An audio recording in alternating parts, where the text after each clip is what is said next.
Hello viewers, welcome to my channel Pharmacypedia. This is Dr. Shikha Chauhan, and in this session we are going to further learn about the protein bindings and the complexation and drug actions. The topic has been taken from the subject Physical Pharmaceutics 1 of BPharm 3rd semester. So if you have still not subscribed to my channel Pharmacypedia, please do like, share and subscribe to my channel Pharmacypedia for getting further updates.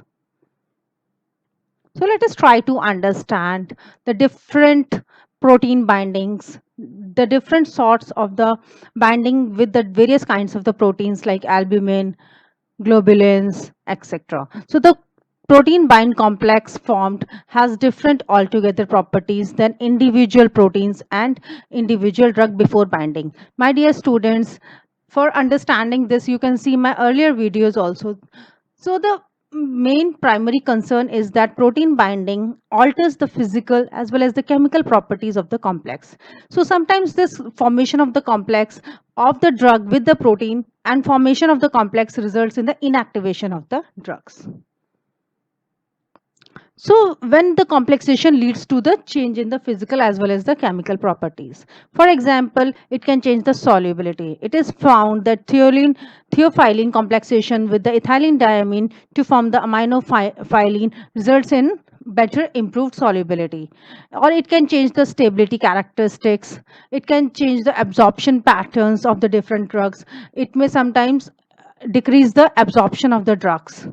Then it also forms the pharmacokinetics. It alters the pharmacodynamic properties, that is the drug receptor bindings, and so do the change in the biological activity, which further results in the change in the therapeutic activity. So when we talk about the binding of the drug with the proteins, the binding of the drugs to the proteins in the body can affect their actions by affecting the drug distribution. So when the drug protein complex is being bound, what happens? It results in the inactivation of the drug, because since the drug is bound, it is not able to elicit the therapeutic action which is being desired. So once it is being bound, it stays in the body for prolonged period of the time. So since it stays for the prolonged period of the time, the drug distribution decreases, the drug absorption decreases, the drug activity decreases, and the drug excretion also results. So this prolonged stay of the time inside the body actually increases the half-life of the drug.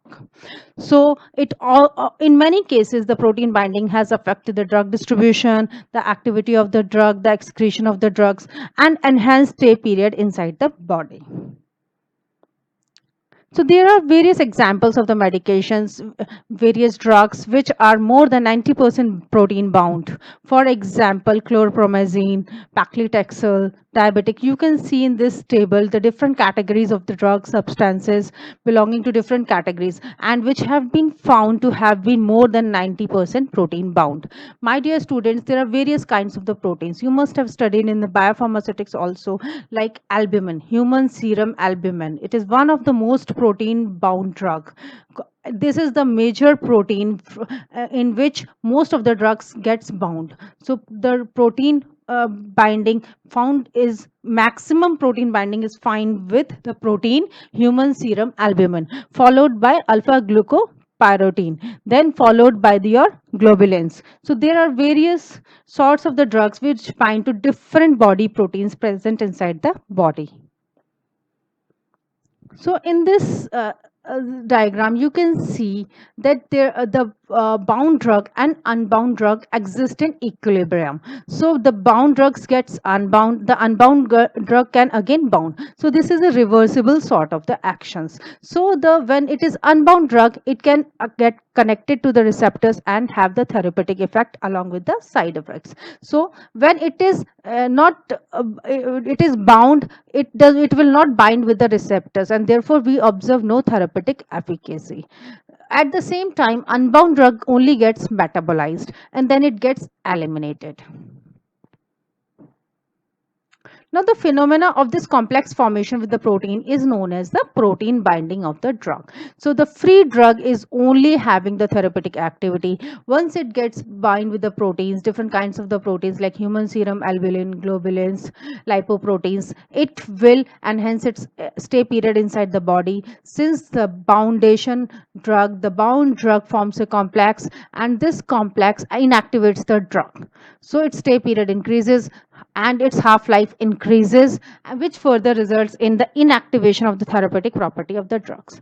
Talking about the different types of the binding has been classified into two types. The first is the intracellular binding, second is the extracellular binding. So as the term indicates, intracellular bindings, these receptors with which the drug interact to show the responses are called the primary receptors. When we talk about the extracellular bindings, these receptors are called the secondary or the silent receptors. Now, since proteins are basically the molecules which are composed of different types of the amino acids, so the interaction between the proteins and these molecules can occur through one or the following types of the bonds. For example, there may exist the hydrogen bond, electrostatic interactions, van der Waals interactions, and hydrophobic interactions. So these types of the interactions are weak interactions. Therefore, the formation of the complex is reversible in nature. The bound drug along with the unbound drug remains in a equilibrium. So this phase transitions happen, and due to the presence of these weak type of the forces like hydrogen bonding, electrostatic interactions, van der Waals interactions, hydrophobic interactions, there is the proportion of the drug existing in the bound state and in the unbound state at the same time.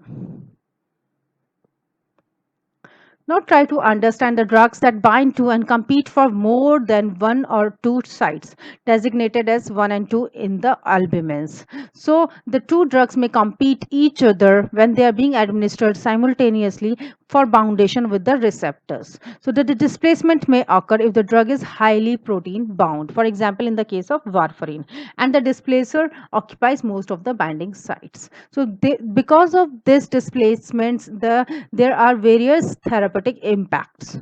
There are various interactions. Now, there are some drugs which gets bound to the albumin. For example, barbiturates, benzodiazepines, NSAIDs, valproic acid, phenytoin, penicillin. So they bound to the human serum albumin. Where are different sorts of the drugs like beta blockers, lidocaine, imipramide, prazosin, verapamil. So these drugs gets bound to the another protein known as the alpha-1 acid glycoprotein.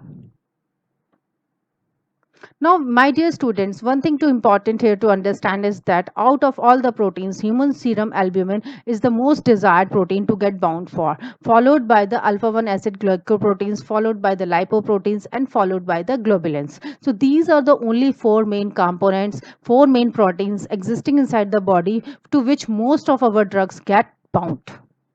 So the drug protein binding interactions can be seen with in the diagram. For example, for the benzodiazepine binding site in the gamma subunits, then antigen antibody interactions form also results in the formation of the complexation. Then your enzyme substrate reactions also results in the formation of the complex. Now, what is the significance of this protein binding? Now you have understood that when the drugs get inside the body, they are the four main types of the proteins: human serum albumin, alpha-1 acid glycoproteins, lipoproteins, and globulins, to which most of the drugs get bound. So once they bound, they form the complex. This complex inactivates the drug. So drug is not able to produce its therapeutic effect. Moreover, because of the formation of the complex, since the drug is already staying in the body, it is not being excreted. So the absorption decreases, distribution decreases, and all the parameters are affected. So the half-life of the drug increases as the stay period of the drug inside the body increases. So this is the main effect which elicits once a drug gets bound to the protein. So the most bound site is the human serum albumin. Now, what is the other significance of protein binding? So as I've discussed, it decreases the absorption, it decreases the distribution, it decreases the metabolism since the drug gets inactivated. Moreover, the elimination also decreases, and sometimes it may lead to the displacement interactions. So like I have given you one example whereby the presence of one protein bound drug, because of that another drugs get attached to the receptor. So this may sometimes cause the drug interactions. and for example the case of warfarin, and also elicit the toxicity reaction since the drug is staying inside the body for a prolonged period of the time. Also it results in the various therapies and drug targeting it is being used for. So the bound drug and unbound drug are attached in the form of an equilibrium. So some of the amount of the drug may exist in the free form, some may be in the bound form. So this reversible reactions, because the bond between them are the weak bond, that is why it is the reversible in nature. So protein binding actually inactivates the drug, and because sufficient concentration of the drug cannot be built up in the receptor site for action. Example is naphthoquinones. Certain drugs, though bind to the proteins, still retain the drug activity. Examples are penicillins and sulfadiazines. Not due to the complexation and the drug action, there some of the complexes are widely used in the prevention of severe disease such as cancers. Cisplatin, carboplatin, platinum 2 forms a complex which is used in the cancer treatment. Povidone iodine complex is water soluble and can be easily removed easily from the binding sites.